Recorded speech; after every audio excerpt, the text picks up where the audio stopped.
Si aujourd'hui je vous parlais non pas de quelqu'un qui a attiré mon attention, pas seulement quelqu'un que je respecte, mais quelqu'un que j'admire, que j'aime profondément, le maître des anticonformistes, on va parler bien sûr du grand et du regretté Georges Brassens.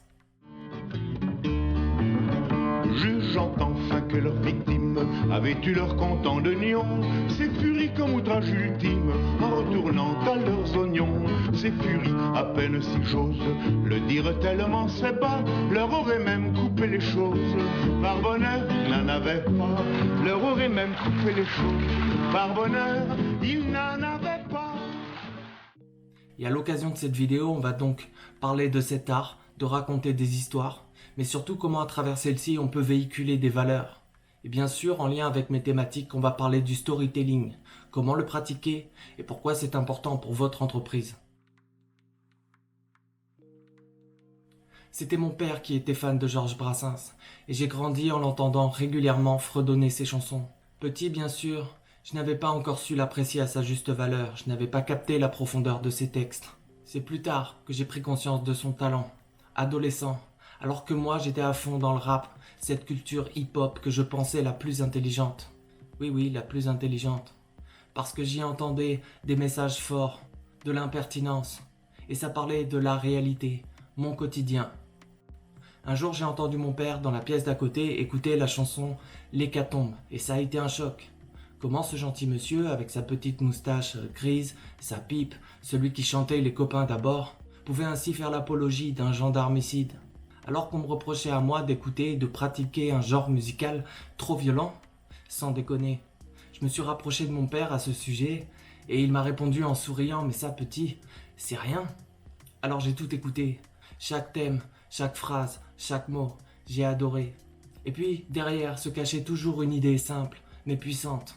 Saviez-vous par exemple que sa chanson des amoureux, des bancs publics, à l'apparente légèreté, en fait, était une attaque contre une loi qui visait à supprimer ces bancs des grandes villes pour que les sans-abri n'aient plus à s'y reposer. Bref, l'œuvre de Brassens n'a plus de secret pour moi, et je n'ai jamais plus entendu un esprit aussi juste et touchant. Brassens m'a fait rire, m'a fait pleurer, mais surtout, il m'a fait réfléchir. Et aujourd'hui encore, il est une immense source d'inspiration pour moi.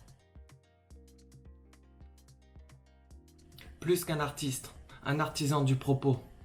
Si aujourd'hui Brassens est reconnu comme un poète, il est pourtant un autodidacte, aussi bien en littérature qu'en musique. Un troubadour qui chantait pour ses potes avant de se vendre, et s'il y en a un qui n'a pas changé d'un poil après le succès, c'est bien lui. Brassens admirait tellement d'auteurs qu'il en avait des complexes, une modestie presque maladive, un grand timide, terrorisé sur scène. Et pourtant, tout le monde s'accorde aujourd'hui à dire que Brassens est un monument de la chanson française. Si le public en veut, je les sors d'art. S'il n'en veut pas, je les remets dans ma guitare, refusant la quitter, la rançon de la gloire. Sur mon brin de laurier, je m'endors comme un Loir, tempête de la renommée. Vous êtes bien mal embouché. Alors oui, cher entrepreneur et créatif, il y a bien des leçons à tirer de son travail. Je pense que sa force résidait d'abord dans ses habitudes, cette façon qu'il avait de consacrer tout son temps à son art. Brassens était un homme méthodique, perfectionniste, capable d'abandonner un texte pendant des années si les mots ne tombaient pas justes. Ses chansons à l'apparente simplicité, on l'a vu, en fait ne l'étaient pas. Sa musique était le fruit d'une routine de passionné. Sa productivité s'intégrait naturellement dans son quotidien et sa créativité s'inspirait directement de celle-ci, de son époque et d'émotions basiques. Son but n'était pas d'entrer au Panthéon, mais de toucher le public. Point. À cheval entre la Grande Guerre et mai 68, Brassens a toujours mis l'accent sur ses opinions. Il encourageait la révolte sans pour autant se greffer à la masse hurlante. Mourir pour des idées, d'accord, mais de mort lente. Brassens n'a jamais choisi son camp. Un pacifiste, extrémiste, libre comme le déserteur, et souvent montré du doigt pour ça, sauf par les manchots, cela va de soi, et admiré par les autres pour ses prises de position. Libre penseur, Brassens pouvait saluer les revendications de la jeunesse. Par ailleurs, il était capable de distinguer les idiots dans leur rang. Puisque lorsqu'on est con, on est con. Et on peut le vérifier Les 68 arts d'hier sont les vieux conservateurs d'aujourd'hui. Alors Brassens, au détour d'une rime, ne manquait jamais de nous rappeler que la révolution c'est bien, mais encore faut-il savoir quoi en faire. Et il n'a qu'un privilège à protéger, son indépendance. Il semble que qu'on n'achète pas un paquet de cigarettes, qu'on n'achète pas une pipe, qu'on n'achète pas une corde de guitare ou une boisson quelconque sans avoir été, pour employer un mot que je n'aime pas beaucoup, conditionné par tous toutes des espèces de groupes qui viennent autour de nous et qui nous crient ça aux oreilles. Il faut boire ça, il faut faire... Je crois que c'est ça le plus grave. C'est que l'homme est en train de disparaître en tant qu'individu. Enfin, il n'est pas dit que ce soit définitif, ça, mais en ce moment, ça en prend bien le chemin. Regardez, autrefois, vous voyez les femmes. Quand une femme était belle, elle était belle toute seule. Aujourd'hui, vous rencontrez une femme qui est très belle, vous lui donnez rendez-vous, le lendemain, c'est une autre qui vient, vous ne faites pas la différence. Elles ont les mêmes yeux, le même regard, le même déhanchement. Elles sont chaussées de la même manière, elles ont le même timbre de voix. Elles ont la même couleur de peau. Elles ont reçu les mêmes rayons ultraviolets. Tout le monde se ressemble. Et tout le monde souhaite se ressembler. Fâcheusement aujourd'hui, de plus en plus, oui.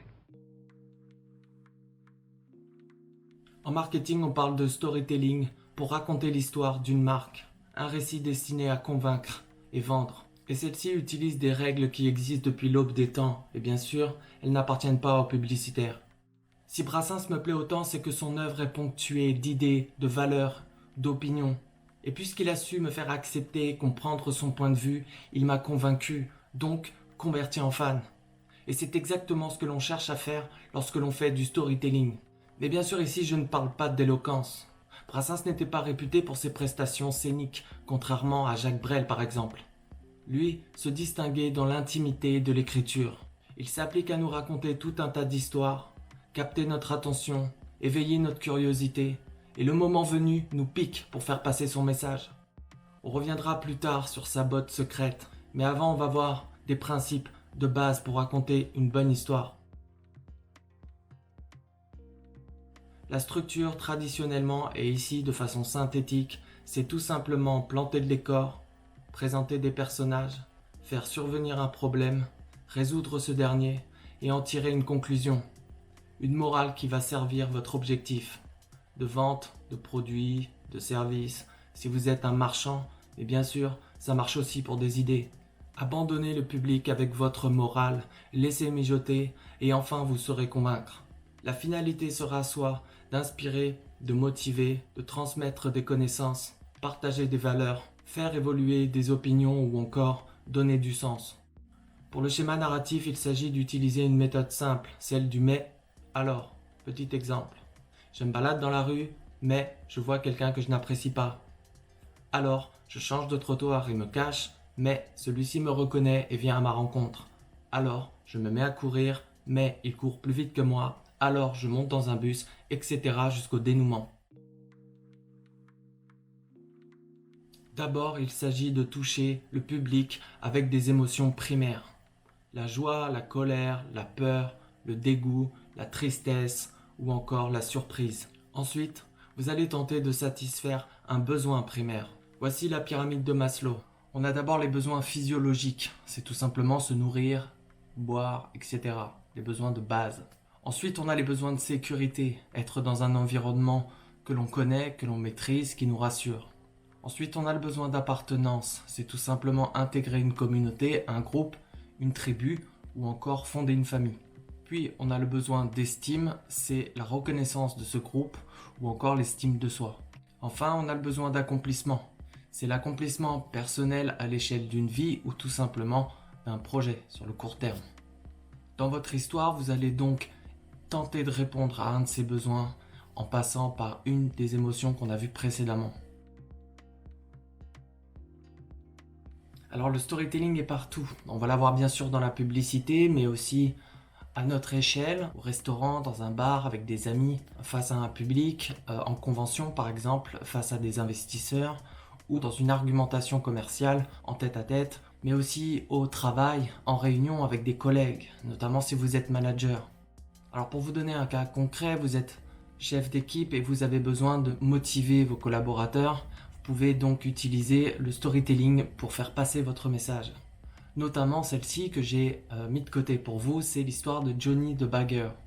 C'est une histoire qui se passe aux États-Unis, une histoire vraie.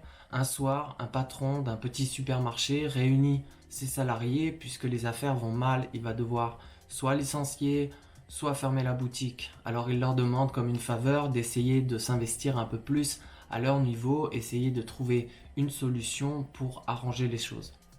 Johnny est un jeune trisomique qui travaille en caisse et qui aide les clients à ranger leurs commissions dans leur sac. Alors il rentre chez lui avec ce désir d'aider son patron. Il prend un petit calendrier qu'on lui a offert, dans lequel tous les jours il a le droit à une phrase d'inspiration positive. Alors il prend des petits bouts de papier et commence à noter chacune de ces phrases.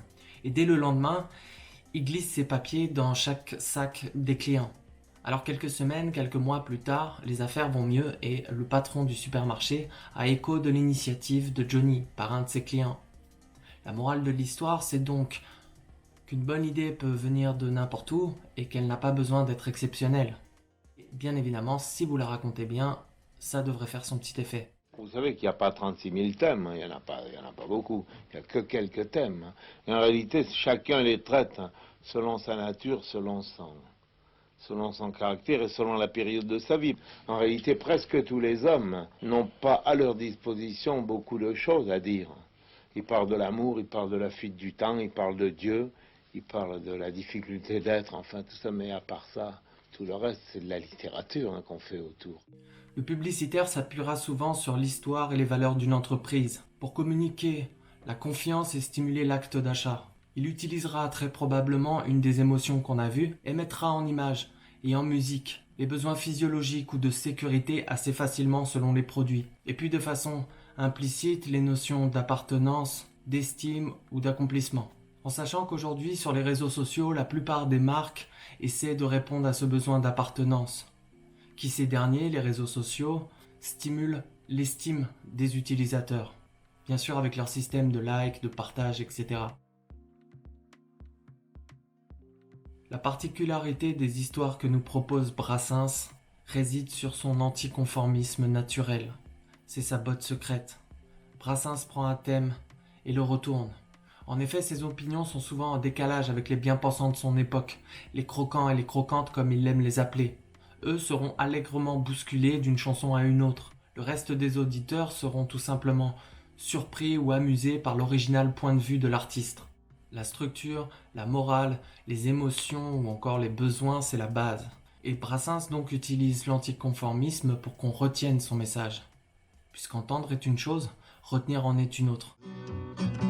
Fils de Pécor et de Minus, fils de Pécor et de Minus, ris pas de la pauvre Vénus, ris pas de la pauvre Vénus, la pauvre vieille casserole, parole, parole, la pauvre vieille casserole.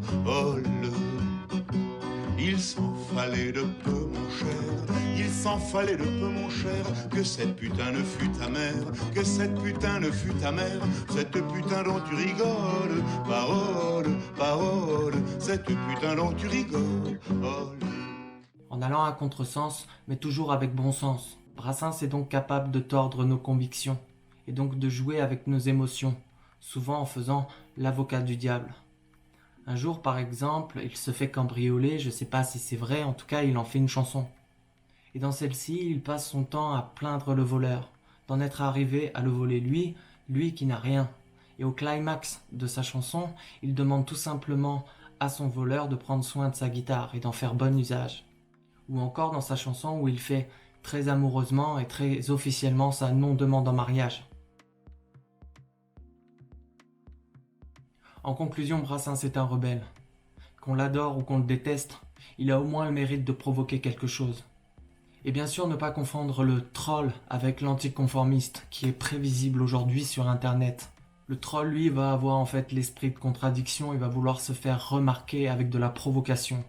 Brassens, lui, ne cherche pas à provoquer. Il fait naturellement part de ses opinions.